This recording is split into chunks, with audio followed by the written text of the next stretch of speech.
para ele, toda pessoa sente em maior ou menor grau a influência dos espíritos. Ou, portanto, todo mundo é médium.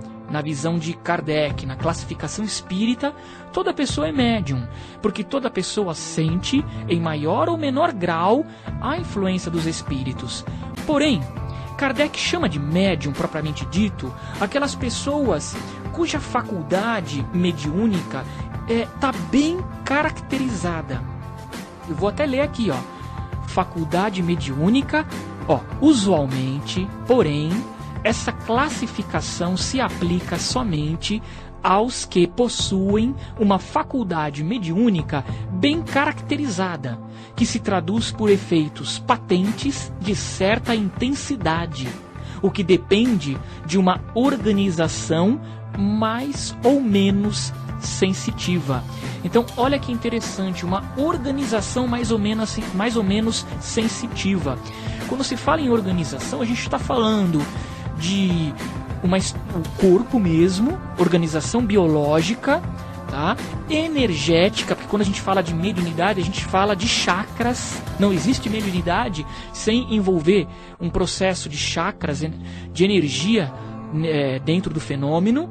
E mediunidade também é um processo psíquico e emocional, tá? Então, quando se fala de uma organização mais ou menos sensitiva, é uma organização em todos os níveis. Muito bem, vamos passar para 160, a questão 160, porque eu já falei sobre tudo isso no programa passado. Então, olha, na questão 160, Kardec ele coloca assim, é o capítulo Os Médiuns, capítulo 14. Então tem lá, médiuns de efeitos físicos. O que são médiuns de efeitos físicos? Vamos lá. Os médiuns de efeitos físicos, eu estou lendo, tá? Os médiuns de efeitos físicos são particularmente aptos a produzir fenômenos materiais, como os movimentos dos corpos inertes, os ruídos e etc. Eles podem ser divididos em médiuns facultativos e médiuns involuntários. Depois a gente vai estudar um pouco mais sobre isso. Os médiuns facultativos, eles têm consciência do seu poder e produzem fenômenos espíritas pela própria vontade. Então vamos lá, ele continua aqui, mas o que é relevante para o nosso estudo aqui, deixa eu explicar um pouquinho. Antigamente, na época que Kardec começou a pesquisar os fenômenos mediúnicos, esses fenômenos mediúnicos, eles estavam ocorrendo em larga escala, lá na Europa e nos Estados Unidos. Isso por volta de 1840, 1830, na época que Kardec pesquisou, né, por volta de 1850, 47, tá? Nessa época estava no auge das manifestações de efeitos físicos. Kardec diz que essas manifestações estavam ocorrendo em larga escala no mundo todo. Eu não sei se realmente era assim. Eu não sei até que ponto realmente essas manifestações ocorreram em larga escala no mundo todo. Mas nós temos registros em maior número nos Estados Unidos e na Europa. Então era muito comum, era moda, por exemplo, na França, na Europa como um todo e até mesmo na Rússia, era muito comum a elite se reunir em volta de uma mesa e fazerem uma sessão espírita, tá? E não só a elite, mas outras classes também, mas geralmente a elite mesmo se reunia, as pessoas de um poder, de mais cultura, um poder aquisitivo maior, né? Era moda entre eles. Na França, eles se reuniam em volta de uma mesa e a mesa começava a levantar. A mesa flutuava no ar, começava a bater no chão. Pratos das prateleiras começavam a voar do nada, caíam no chão. Ruídos eram escutados na casa inteira, sem ninguém estar provocando. Eram fenômenos de efeitos físicos. Esse fenômeno das mesas se levantarem, flutuarem no ar, era chamado do fenômeno das mesas dançantes. Então é óbvio que muitos pesquisadores sérios nem se interessavam em pesquisar isso, porque eles achavam que isso era uma brincadeira, era uma bobagem, era fraude, era um número de mágica. Eu não estou falando magia, eu estou falando mágica, um ilusionismo. Era uma brincadeira, era uma fraude. Então muitos pesquisadores tinham preconceito. Só que existiam fraudes, sim, pessoas que fingiam que esses fenômenos estavam ocorrendo só para se divertir com os outros, tá? Existiam pessoas que faziam por puro charlatanismo, por pura diversão, enfim, querendo enganar? Sim. Mas o fato é que esses fenômenos ocorreram de verdade. E nós temos grandes cientistas, inclusive William Crookes, que foi um prêmio Nobel de Química no século XIX. William Crookes foi um dos grandes cientistas que foi pesquisar esses fenômenos para desmascarar, dizer que isso era tudo uma bobagem. E quanto mais ele pesquisou esses fenômenos, mais ele viu a seriedade. Então você tinha de tudo. Você tinha pessoas brincando com isso, se aproveitando, e você tinha pessoas sérias. Obviamente que cada um vai atrair um tipo de espírito. Pessoas que queriam apenas bagunçar iam atrair espíritos bagunceiros. Pessoas que tinham uma reunião séria, que queriam aprender, iam atrair espíritos sérios. E aqueles que queriam só fingir que tinha espírito, queria só fazer um número de mágica, não ia ter espírito nenhum, talvez. Ou estivesse lá só assistindo, tá? Tem até um livro se eu não me engano, é do Tolstói.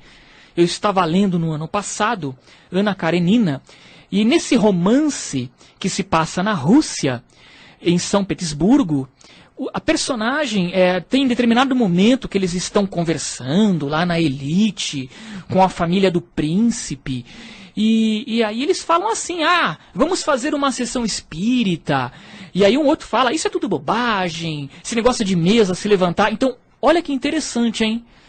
Olha que interessante, lá num livro que não tem nada a ver com o espiritismo, um romance russo, um grande clássico da literatura mundial, onde o personagem fala sobre essas mesas que levantavam no ar, as sessões espíritas. Então isso realmente ocorreu.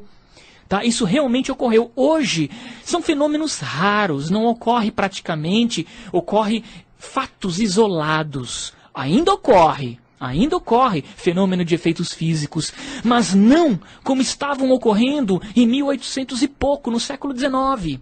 Isso ocorreu de forma maciça, chamou a atenção da sociedade. Tá? Você tinha vários tipos de fenômenos físicos. Você tinha os ruídos, você tinha as mesas que flutuavam, e você tinha as materializações, a gente tinha as materializações de espíritos, que foi o que William Crookes mais pesquisou. O espírito, ele se materializava na frente de todo mundo.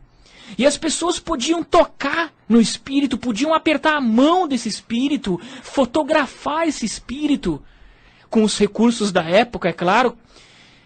Tá? Então, assim, foi algo que estava à mostra para quem quisesse ver.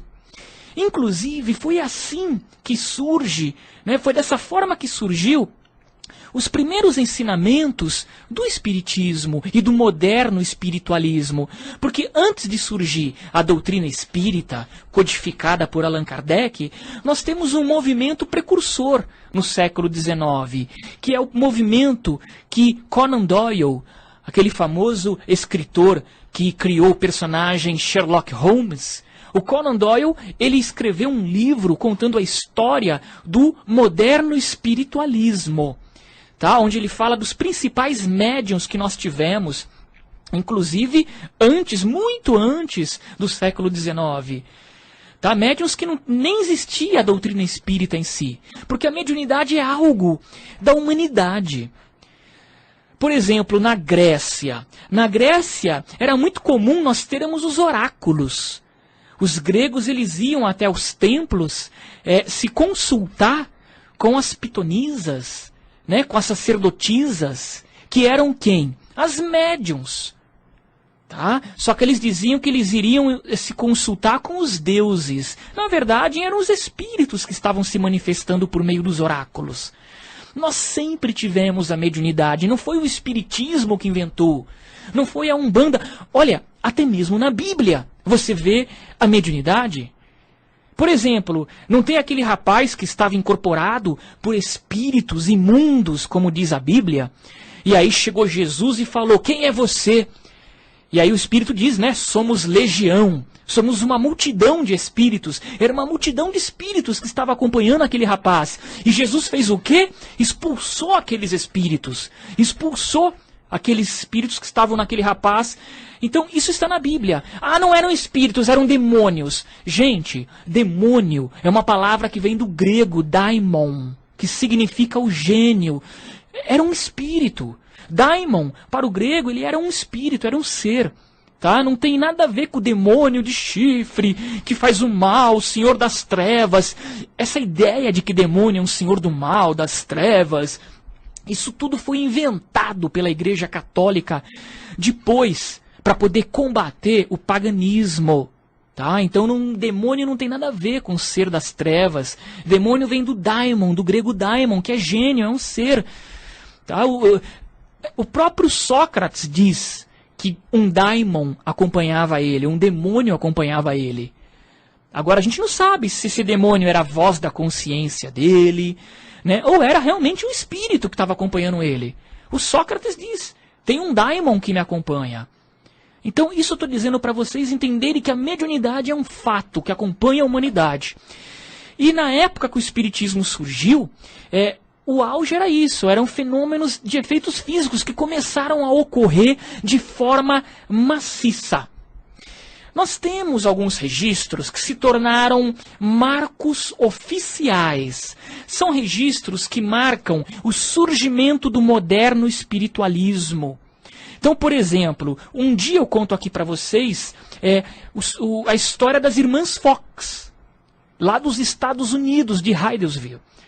Então, só rapidamente, as irmãs Fox começaram, eram, se eu não me engano, 3 irmãs, crianças, e elas começaram a escutar batida no quarto delas.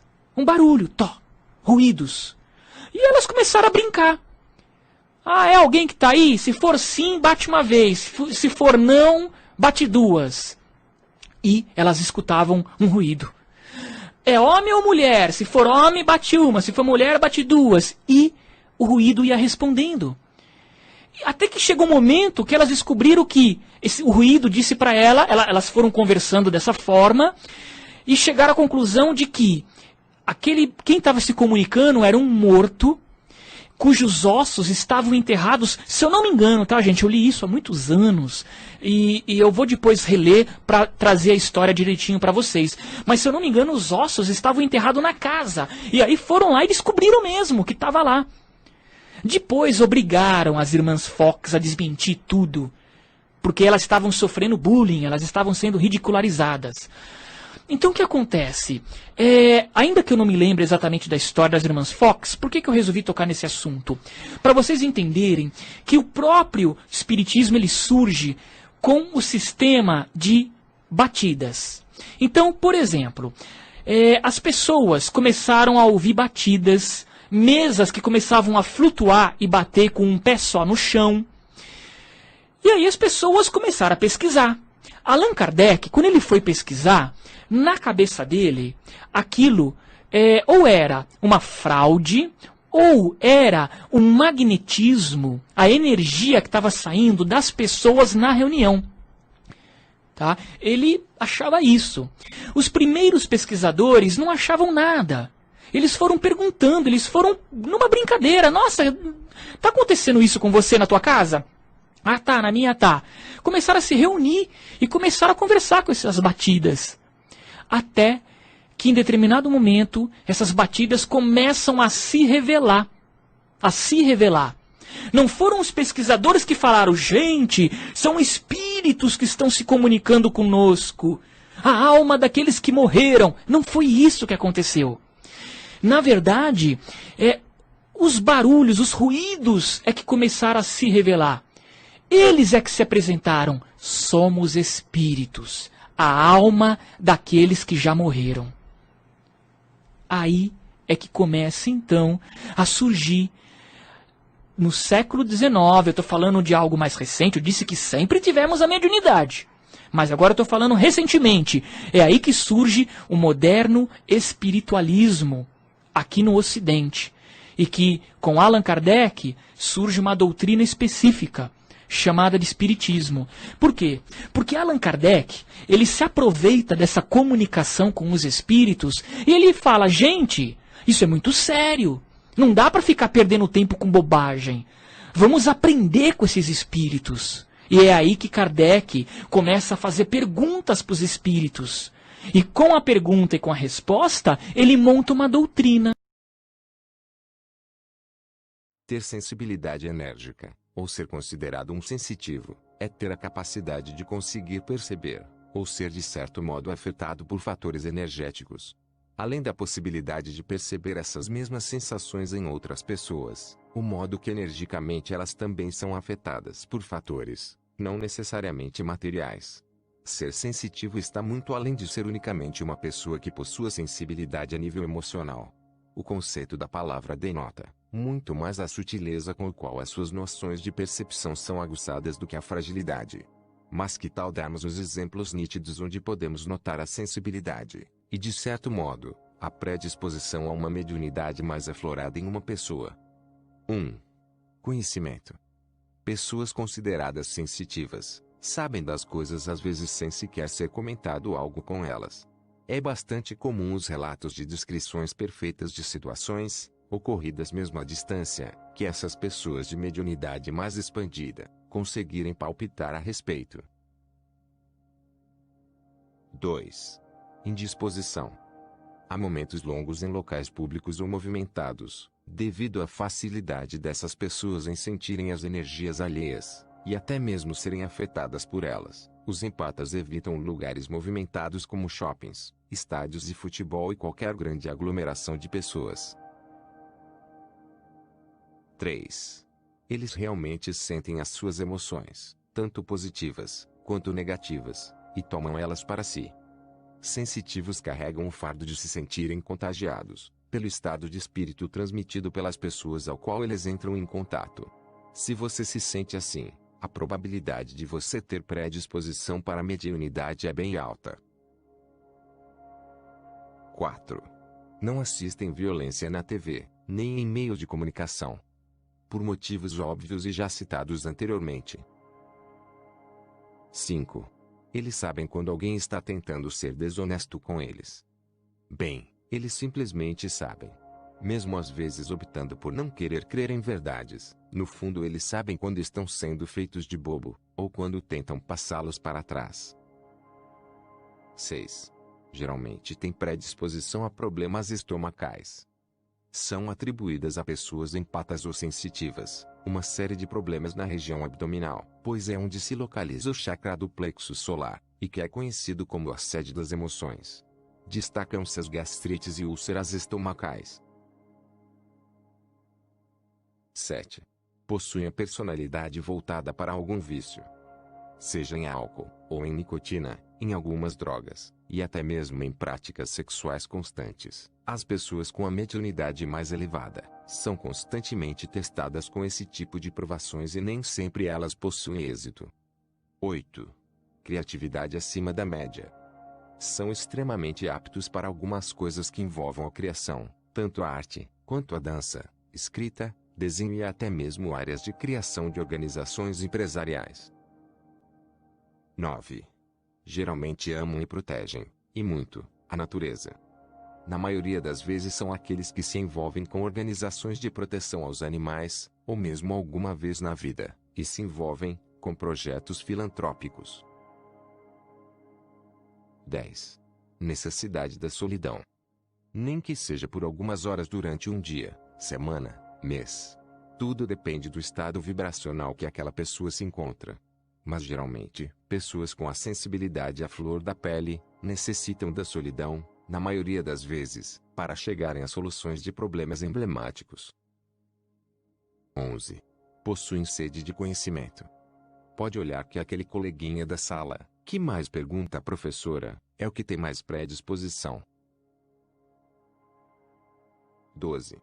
São adeptos da total liberdade e das viagens para lugares paradisíacos.